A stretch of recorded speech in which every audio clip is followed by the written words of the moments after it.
Yung mga senators na nagngaw-ngaw na kuno ay maraming blanco doon sa budget ng Kongreso. Mga litsugas na ito, kayo naman pala talaga ang may in-insert. Kasama diyan siyempre yung mga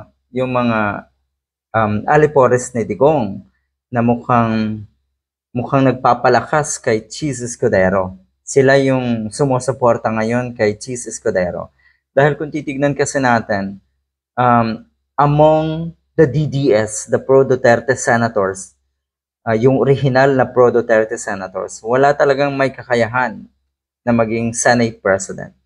Kaya si Cheese Escudero ang kanilang ginagawang manok. O tignan nyo, si Bongo, si Bato de la Rosa, si Joel Villanueva, lahat yan ay nakinabang. Nakinabang dito sa 142 billion by-cam insertions. Akala nyo talaga hindi kayo mabubuking at hindi titigil si Senator-elect Tito Soto para paimbestigahan nga itong kalokohan at kawalang hiyaan na itong mga kupal na ito.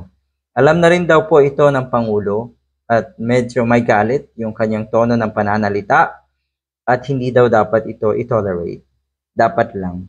10 lugar sa bansa ang nangunguna sa listahan ng di umano'y gagawing prioridad para sa mga proyekto mula sa kontrobersyal na 142.7 billion budget insertions na minanipula sa bicameral committee ni Francis Escudero, Cheese Escudero, bilang Senate President. At yung 10 yan ay mga baluarte nga ng mga pro-Duterte senators o yung mga senators din na sumusuporta kay Cheese Escudero. Isa ka pa, Bongo. Buti hindi po kayo nahihiya.